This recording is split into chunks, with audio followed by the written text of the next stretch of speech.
오늘 6.25 날이에요. 뭐 아시는 분 아시겠지만 우리나라 6.25 한국전쟁 발발 73주년 되는 해입니다. 우리 교회가 1950년 6.25지 않습니까? 저희 교회가 1951년 9월 마지막 주일에 이제 설립이 되어서 1년 차이가 납니다. 그래서 저희 교회 설립은 72주년이고 올해는 우리 전쟁은 73주년이 되었습니다. 그러니까 그 세월, 지난 72년의 세월을 돌아보면 우리 교회 설립 1세대 어르신들이 이제 몇 분 남지 않았습니다. 그 당시 이제 어렸을 때 우리 저희 교회를 세웠던 분들이 다 떠나가시고 연약하신 분들이 몇몇 분 이렇게 남아 계신데 아쉽기도 하고 또 뭐 돌이킬 수도 없고 그런 상황입니다. 우리 전쟁을 생각하면 참 마음이 아프긴 하지만 전쟁은 잃어버리는 게 너무나 많지 않습니까? 그런데 이 지역에 하나님의 교회가 세워진 것을 생각을 하면 전쟁에서 북한에서 신앙을 위해서 생존을 위해서 여기까지 내려오신 분들, 그분들이 이 지역 대구 대봉동에 하나님의 교회를 세우고 함께 믿음을 이어가고자 했던 그 마음 그리고 그 뜻들을 생각하면 전쟁은 많은 것을 잃어버리기도 하지만 이어갈 것들을 이어가게 하는, 오히려 소중한 것들을 이어가게 하는 그런 계기도 되는구나, 이런 생각이 들었습니다. 저희 교회는 북한 성도님들의 피, 눈물, 땀, 믿음의 고귀한 유산으로 이 자리에 세워지게 되었습니다. 북한에서는 전쟁을 통해서 교회가 다 거의 다 불에 탔습니다. 많은 성도들이 순교의 제물이 되었습니다. 남한에서도 북한 공산당이 내려와서 성전이 불이 타고 교회가 불이 타고 또 많은 성도들이 순교하긴 했지요. 그리고 오늘 우리가 이 자리에 함께 예배 드릴 수 있는 것이 얼마나 놀랍고 영광스러운 일인지 모릅니다. 옆에 앉아 있는 분들 정말 귀한 분들이에요. 함께 이렇게 만나게 된 것도 정말 귀한 분들입니다. 옆에 앉은 분 보시고 여러분보다 나이 많으신 분들에게 귀하십니다 한번 축복해 주시기 바랍니다. 정말 귀한 분들입니다. 특별히 지금 보니까 저희 교회 연세 많으신 우리 주원사님부터 시작해서 또 어릴 때 계셨던 분들은 별로 안 계시네요. 오늘 이 시간에 보니 거의 다 이제 별로 계시지 않습니다. 너무 감사하고 복된데, 이제는 우리가 다음 세대, 2세대 혹은 3세대가 우리 1세대 신앙의 어르신들로부터 물려받은 이 믿음의 유산을 이제 물려줘야 하는 그런 때가 되었습니다. 믿음, 눈에 보이지 않는 믿음을 어떻게 유산으로 물려줄 수 있을까? 저는 늘 그렇게 기도합니다. 하나님, 우리 자녀들 세대의 믿음이 우리 부모님 세대의 믿음보다 더 나은 믿음으로 하나님 앞에 세워지게 하여 주옵소서. 정말 우리 자녀들 세대의 믿음이 부모님 세대보다 더 나은 믿음으로 살아가기를 소망합니다. 그런데 우리 형편을 보면 아이고 약해지고 있고 또 너무 부족하고 이런 모습들을 생각을 하면 눈에 보이지 않는 믿음을 우리가 어떻게 다음 세대에 물려줄 수 있을까, 이런 고민을 하면서 어쩌면 우리가 이번에 건축하는 이 건물 이게 우리가 유산이라고 말하기는 그렇지만 우리가 1세대 어르신들로부터 이 예배당을 우리가 신앙생활을 할 수 있는 공간으로 예배당으로 물려받았다면 우리 다음 세대에게는 교육관, 작은하마 교육관을 물려주는 것도 의미가 있는 일이겠다, 이런 생각을 해봅니다. 그래서 우리가 이 세대에 저희 세대가 다음 세대를 향하여 물려줄 수 있는 귀한 선물이 되지 않을까, 이런 생각을 하면서 오늘 말씀을 함께 봅니다. 오늘 이 말씀은 이제 사무엘하 마무리하면서 제가 새벽기도 때 꾸준히 본 말씀이고 또 얼마 전에 저희 교회에서 대구 중노회 남전도 연합회 말씀에서 함께 나누었던 말씀입니다. 하나님 나라를 세우는 사람들, 하나님 나라를 세우는 성도들, 하나님 나라의 용사들, 이 정도의 제목을 제가 붙일 수 있을 것 같은데, 하나님 나라를 세워갈 때 하나님은 사람들을 사용하십니다. 하나님이 일하시는데 하나님은 홀로 일하시지 않고 사람들과 함께 일하십니다. 하나님 나라를 어떻게 세워갈까 하는 것들을 오늘 짧은 시간에 잠깐 보려고 하는데, 전에 제가 잠깐 말씀드린 적이 있는데, 이 성경을 이제 보는 관점들이 여러 가지가 있습니다. 신학적인 관점들이 여러 가지가 있는데, 과거에는 이제 예수 그리스도 중심으로, 성경의 주제는 예수님이시기 때문에 예수 그리스도 중심으로 봅니다. 그 관점을 이제 구속사 이런 표현을 씁니다. 구속사. 그리고 또 한 가지 큰 관점이 있는데, 그것은 뭐냐면 하나님 나라라는 관점입니다. 신구약을 통해서 쭉 뚫을 수 있는 한 가지 주제들이죠. 그런데 이게 구속사와 하나님 나라가 따로 가는 게 아니라 뗄래야 뗄 수 없는 그런 관계들로 연결되어져 있습니다. 그 중에 다윗과 예수님은 너무나 중요한 성경의 인물로 등장을 하죠. 다윗은 구속사로 보면 예수 그리스도의 모형이 되어 상징이 되기도 하고, 하나님 나라로 보면 실제로 이스라엘 땅에서 하나님 나라를 세워가는 왕으로서의 그 역할들을 모델처럼 감당했던 유명한 사람이 다윗 왕입니다. 그 다윗은 성경이 굉장히 많은 부분으로 등장을 합니다. 오늘 읽었던 이 본문은 1절에 보면 다윗의 마지막 말이다 이렇게 시작을 하죠. 다윗은 죽기 전에, 사실 유언이라고 말하기는 좀 그렇고 뒤에 유언이 나오기 때문에 유언 전에 이제 자기 인생을 돌아보면서 하는 말이다 이렇게 볼 수가 있는데, 자기 자신에 대해서 어떻게 말하는가, 하나님 나라를 세워감에 있어서 이제 자기의 위치가 있는데 자신을 어떻게 표현하는가 하는 것을 오늘 볼 수가 있습니다. 그런데 이런 거예요. 다윗의 마지막 말이라. 나는 누군가, 이런 거거든요.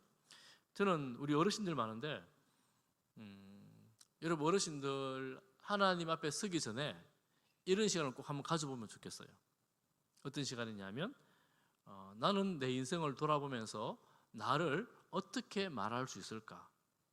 사실 어르신들뿐만 아니라 어느 시점에 있든지 간에 나는 나라는 존재는 하나님 나라와 이 땅에서, 이 가정에서 어떤 정도의 위치와 어떤 정도로 나를 설명할 수 있을까? 이런 시간을 가져보는 것은 굉장히 의미가 있다고 볼 수가 있습니다. 다윗은 인생 마지막에 그런 시간을 가지는데요. 하나님 나라를 세우는 첫 번째 인물로서 다윗을 본다면, 다윗은 자신을 5절에 보면 이렇게 말합니다. 하나님이 나와 더불어 영원한 언약을 세우사. 다윗은 자기 스스로를 하나님과 언약을 맺은 언약 백성이다 이렇게 보는 거예요. 그리고 다윗은 자신을 표현하면서 아주 당당하고 아주 야심차게 자신을 표현합니다. 1절부터 우리가 읽긴 했는데, 야곱의 하나님께로부터 기름 부음 받은 자, 이스라엘의 노래 잘하는 자, 뭐 이렇게 표현. 그리고 여호와의 영이 나를 통하여 말씀하심이요. 그리고 그 하나님의 그 말씀이 내 혀에 있다. 이제 이 정도로 말을 합니다. 그러니까 다윗은 자기 자신에 대해서 다른 세상에서는 진짜 볼 수 없는 하나님이 세워진, 하나님의 기름을 받은 하나님의 말씀이 자신의 입을 통해서 지금 말해지고 있는 이런 존재로 자신을 인식하고 말하기를 시작을 합니다. 여러분 대단하지 않습니까? 그것뿐만 아니라 좀 더 내려가면 사람을 공의로 다스리는 자, 하나님을 경외함으로 다스리는 자, 이렇게 다윗 자신을 표현을 합니다. 이렇게 표현할 수 있겠습니까? 사실은 다윗은 우리가 아는 것처럼 중범죄를 행하잖아요. 중한 죄를 짓는데, 아니 내 같은 죄인이 어떻게 하나님이 나한테 이렇게 말했다고 당당하게 큰 소리를 칠 수 있느냐 이렇게 생각할 수가 있는데, 다윗은 너무나도 당당하게 나는 하나님의 언약의 백성이다, 너무나 확신 있게 흔들리지 않고 내가 이렇게 말하는 것조차도 하나님의 말씀이 내 입에 있다 이렇게 당당하게 말을 하고 있습니다. 그리고 다윗 자신도 하나님의 정의, 하나님의 공의로 다스리며 하나님을 경외함으로 다스린 나라가 바로 이 나라다 이렇게 말을 하는 거예요. 그러니 다윗을 비난하자고 보자면, 약간 삐딱하게 보자면 다윗은 그 정도는 아니다, 뭐 이렇게까지 자신에 대해서 말할 수 있는가, 이렇게 생각할 수 있지만 다윗은 그렇지 않습니다. 그 나라가 어떤 나라냐 하면 4절 이후에 보면 그런 다윗이 다스리는 나라는 돋는 해의 아침빛, 구름 없는 아침, 비 내린 후에 광선으로 땅에서 우미 돋는 새풀, 너무 싱그럽고 상쾌하고 통쾌하고 유쾌하고 공유롭고 자랑스러운 그런 나라가 바로 다윗이 다스리는 그런 나라다라는 겁니다. 너무나 그 참 자신감에 가득한 그런 말이라고 할 수가 있습니다. 저는 이 세상 가운데에 이런 나라가 세워지기를 간절히 소망합니다. 어떤 나라 왕이 다스리며 어떤 대통령이 다스리며 이런 나라가 되겠습니까? 정말 정의롭고 공유롭고 정말 아침 해가 돋는 것처럼 정말 상쾌하고 이런 나라가 세상에 어디에 있겠습니까? 구름 없는 아침, 비 내린 후에 그 깔끔한 맑은 날, 이런 나라들, 하나님께서 다스리는, 다윗을 통해서 다스리는 그 나라가 바로 이런 나라였다라고 말씀을 하고 있는 거예요. 그러니 얼마나 놀라운가 하는 것을 보면서 한 가지 질문이 생기죠. 한 가지 질문이 생기는데, 다윗은 하나님의 언약 백성이지만 죄를 지었잖아요. 인간적인 실수를 하잖아요. 그것도 작은 죄가 아닙니다. 뭐 거짓말하고 이런 죄가 아닙니다. 간음을 하고 살인 교사를 하고 살인죄를 지었잖아요. 그런데 이런 사람이 어떻게 이렇게 당당하게 말할 수 있을까? 하나님의 언약 백성으로 세웠는데 언약 백성으로 세운 왕이 그럴 수 있는가? 그럼에도 불구하고 이렇게 당당하게 또 말할 수 있는가? 이 지금은 다윗 말년에 하는 말이기 때문에 다 지나간 일들이거든요. 이렇게 말할 수 있는가? 여러분 어떨 것 같습니까? 여러분 주변에 지금 정말 신앙생활 잘하는 분이 있어요. 그렇지만 그분의 과거를 알면 그분이 너무나 정말 중한 범죄를 지었는데 만천하가 다 알아요. 그런데 말년에 나와서 하는 이야기가, 나는 하나님의 사랑을 받았고 하나님 언약 백성이고 내 지금 말하는 것도 하나님의 말씀을 하는 것이고 내가 있었던 그 나라 그 가정이 너무나 천국 같은 나라였다, 이렇게 말한다면 여러분 어떻게 그 사람을 판단하고 봐야 될까요? 우리가 한 가지 기억해야 될 것이 있습니다. 그것이 뭐냐면 우리 성도들 모두는 다 하나님의 언약 백성들입니다. 예수 그리스도를 구주와 주님으로 믿는다는 것 자체가 우리는 그 믿음 안에서 하나님과 언약을 맺은 존재들이 되었다는 거예요. 그런데 언약을 맺었다라는 말은 언약 계약이라고 말할 수 있는데, 계약이 파기되지 않는 이상 언약은 유효합니다. 그런데 그 계약을 하나님 편에서 파기를 하지 않는 거예요. 그럼 어떻게 되냐면 이 언약 당사자인 우리가 파기할 만한 이런 죄를 짓고 저런 죄를 지었는데도 불구하고 또 다른 언약 당사자인 하나님께서 그 계약을 여전히 유효한 것으로 인정을 해주시는 거예요. 그럼 어떻게 되겠습니까? 우리는 계속 언약 백성으로 존재하고 살아가는 겁니다. 우리가 죄를 짓고 범죄한다 할지라도 하나님의 언약이 파기되지 않는 이상 하나님의 자녀의 백성으로 여전히 유효한 그 신분 관계를 유지하며 살아간다는 겁니다. 이게 이제 기독교의 신비 중에 한 가지예요. 하나님은 어떻게 이런 인간들을 다 살려주시고 구원해 주시고 하나님 백성으로 삼으신단 말인가? 그런데 하나님은 그렇게 하시겠다라고 우리 하나님의 백성들과 약속을 하신 겁니다. 그러면 죄 지은 인간들은 이 언약을 계속해서 유지해 나가기 위해서 하나님께서 그냥 죄를 짓거나 말거나 악하거나 말거나 내버려 두시는가? 그렇지는 않습니다. 어떻게 하십니까? 여러분 다윗을 보시면, 사무엘 상하를 보시면 아시겠지만 다윗은 이 범죄의 대가를 아주 혹독하게 치릅니다. 이 죄의 대가를 아주 혹독하게 치릅니다. 그러니 다윗은 범죄함으로 인하여 엄청난 칼부림이 나고 가족 간의 다툼이 있고 왕좌에서 쫓겨나기도 하고 이런 굉장한 어려운 과정을 지나감에도 불구하고 하나님과의 그 언약이 파괴되지 않았다는 거예요. 우리가 그래서 알 수 있는 것은 하나님과 관계가 파괴되어 살아가는 우리가 그렇게 살아갈 때 하나님께서 그 죄에 대해서 이런저런 책임을 물을 수도 있지만 관계가 파괴되지는 않는다, 언약이 파괴되지는 않는다라는 것입니다. 하나님 나라는 그렇게 언약 맺은 백성들과 함께 세워져 가는 것입니다. 사실은 우리가 이 언약을 생각하면 너무너무 고맙고 감사하지요. 할렐루야. 여러분 그렇지 않습니까? 하나님 보시기에 아름답거나 선하거나 오전에 말씀드린 것처럼 우리 속을 들여다보면 참 하나님 기뻐할 것이 별로 없는데 그런 인생들인데, 하나님은 그럼에도 불구하고 여전히 내 아들, 내 딸이라고 이 관계를 지켜 가시는 거예요. 얼마나 감사합니까? 다윗은 그런 인생의 실수와 인생의 죄악 가운데서도 여전히 하나님과의 관계에 있어서 흔들리지 않는 반석과 같은 그런 계약서를 들고 다니는 거예요. 무슨 일이 있어도 내가 하나님의 언약 백성입니다, 이렇게 들고 다니는 거예요.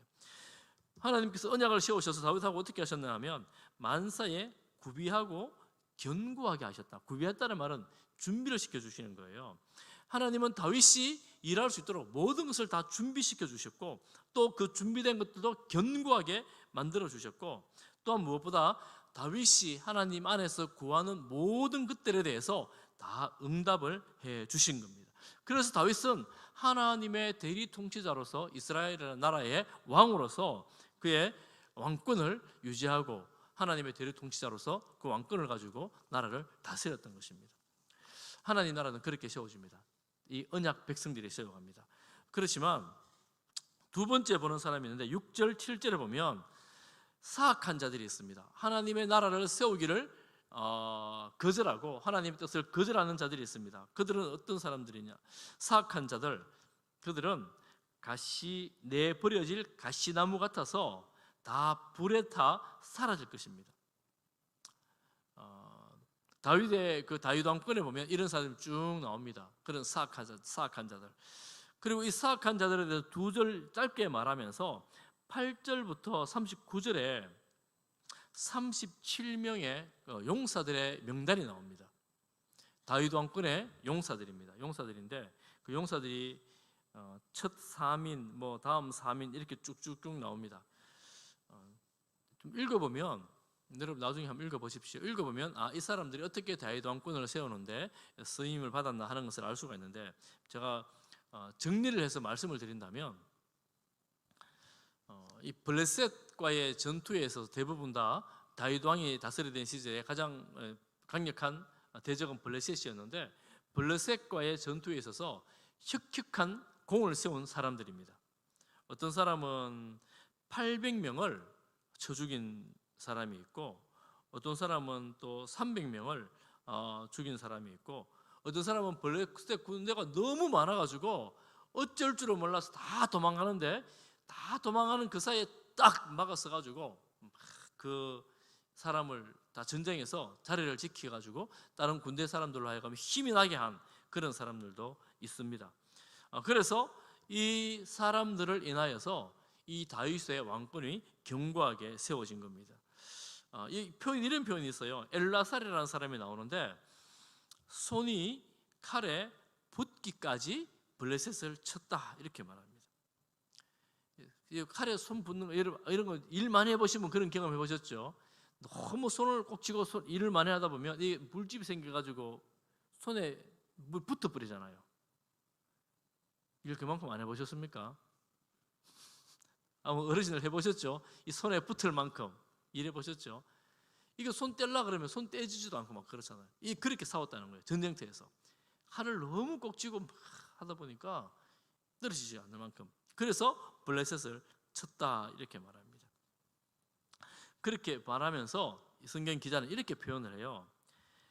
블레셋과의 전투에서 승리를 주신 분이 누구냐 하면 하나님이신데, 하나님께서 이 사람들을 통하여 이 나라에 승리를 주셨다, 이렇게 말씀을 합니다. 그 하나님 나라를 세워감에 있어서 다윗만 아니라 하나님과 동력한 용사들이 있었다는 거예요. 용사들이. 다윗은 왕으로서 다스리는 사람이었다면 사실은 이름 처음 들어보는 이름도 있습니다. 별로 유명하지 않는 사람, 유명한 사람 이름이 쭉 등장하거든요. 이런 사람들과 함께 하나님 나라를 세웠다라는 거예요. 하나님 나라는 여러분 그냥 세워지지 않습니다. 누군가의 충성과 누군가의 헌신과 때로는 아무도 돌아보지 않는 그때에 앞장서서 그 자리를 지켜가는 누군가의 온전한 자신의 목숨을 바친 그런 노력들, 그런 노력들을 통하여 하나님의 나라를 세워갔다라고 이렇게 말씀을 하고 있는 것입니다. 그런데 누가 승리를 주셨다고요? 승리는 하나님이 주세요. 우리가 자꾸 혼란스러운 게 그거예요. 뭐가 혼란스럽냐면 내가 열심히 해서 전쟁에 이겼어요. 그럼 이 승리를 내가 가져오게 한 것인가? 내가 어떤 일을 열심히 해서 이 일을 성취를 했어요. 그럼 이 일을 내가 한 것인가? 성경에서는 이렇게 말합니다. 그거 하나님께서 이미 하신 거라고 말씀합니다. 하나님께서 하신 거고 그 일에 우리는 하나님과 동력한, 하나님의 손에 쓰임받은 인생이 되는 겁니다. 그래서 제가 늘 말씀드리지만 하나님의 손에 쓰임받는 인생이 정말 복된 인생이에요. 하나님께서 함께 하셔서 하나님이 그 사람을 통하여 하나님의 나라를 세워가는데 놀랍도록 사용되어 받는, 쓰임받는 분들이 있거든요. 정말 복된 인생이 된다 하는 것입니다. 우리 오늘날 우리 교회를 보자면 어떤 거라고 할 수 있겠습니까? 하나님 나라를 세워가는 작은 공동체, 교회, 이 교회에 여러 사람들이 많이 있는데 하나님 앞에서 특별히 쓰임받는 3인, 4인, 30인 뭐 이런 식으로 이름이 쭉 나오게 되는 거예요. 저는 하나님 나라의 이 성경책이 나중에 어디에 기록되어서 우리 교회가 다시 하나님께 쓰임받는 공동체가 될 때 누군가 이름을 적는다면 여러분들의 이름이 기록되기를 소망합니다. 그런데 여러분, 이 명단 37명의 명단에서 다윗 왕국에서 정말 중요한 역할을 했던 장군이 한 사람이 있어요. 기여도로 보자면 최고의 기여를 했던 장군이 한 사람이 있습니다. 누구일까요? 사무엘 상하를 본 지가 오래돼서 다 잊어버렸죠. 요압입니다. 요압은 이 명단을 자세히 살펴보면 요압이 3형제인데 요압의 그 두 형제가 나오고 요압의 그 병기 맡은 자가 나오는데 정작 요압의 이름은 빠집니다. 너무나 이해하기 좀 어려운 그런 부분이긴 한데 요압의 이름은 37인 중에 빠지고 요압의 형제들은 들어가고 요압의 병기 맡은 자도 들어갑니다. 요압이 왜 빠졌을까? 요압은 다윗 옆에서 정말 하나님의 말씀 같은 그런 지혜로 다윗을 설득할 때가 있었거든요. 마지막 인구조사할 때. 그런데 요압이 세운 공을 생각하면 반드시 다윗 앞에서 첫 번째로 들어가야 될 인물인데 군대 장관이었지만 이름이 빠집니다. 그렇게 살펴보면 왜 빠졌나라고 이렇게 전체로 쭉 보면 요압의 그 노력, 수고 이런 것들은 자기 자신의 명예와 명성을 위해서 했던 것들이라는 것을 보게 됩니다. 그런데 다윗 앞에서 이 다윗이 왕인데 이 요압은 끊임없이 자신의 명성과 자신의 명예를 추구합니다. 다윗이 세워놓은 군대 장관을 뒤에서 죽여버리고 다윗이 귀하게 생각하는 어떤 사람들을 뒤에서 살인해버리고 그 자기가 그 자리에 꿰차고 지킵니다. 그래서 다윗이 요압 때문에 걱정을 하고 염려를 하는 그런 지경들이 많이 있었습니다. 다윗은 결국 요압을 사실은 세우지 않기를 원했지만 너무나 권력이 막강하다 보니 세우지도 않을 수도 없는 그런 사람이 바로 요압이었습니다. 영향력으로 보자면 너무 크니까 어떻게 없애고 싶은데 이제는 그만 쓰고 싶은데 이 요압이라는 사람을 쓰지 않을 수 없는 그런 강력한 권력자가 되었다는 거예요. 그런데 하나님 나라에 오늘 쓰임받는 명단이라고 볼 때에 용사들이라고 볼 때에 요압의 명단이 빠진 것은 요압의 이름이 빠진 것은 그가 하나님 나라를 위해서 일했던 사람이 아니라 자신의 명성을 위해서 그렇게 달려갔기에 이 명단에 빠진 것이고 사실은 요압의 마지막 말로도 사실은 다윗의 솔로몬에 의해서 죽어가면서 참 득되지 않는 그런 마지막 말로를 또 한번 볼 수가 있습니다. 저는 우리가 하나님 나라를 세워가는 하나님의 백성들, 하나님의 자녀들로서 정말 하나님을 왕으로 주님의 뜻 가운데에 건강하게 튼튼하게 세우는 데 쓰임받는 우리 성주교의 모든 권속들 되기를 축복합니다. 여러분 이름 한 사람 한 사람의 이름들이 주님께서 보실 때에 영광스럽고 기뻐하고 주님께서 보실 때에 흐뭇한 이름들로 기록될 수만 있다면 여러분 그것보다 더 기쁘고 복된 일이 어디에 있겠습니까? 그래서 우리가 하나님 나라를 함께 세워가는, 홀로 세워가는 게 아니라 함께 세워가는 우리 성주교회 모든 성도님들 되시기를 주님의 이름으로 축복합니다. 기도하겠습니다.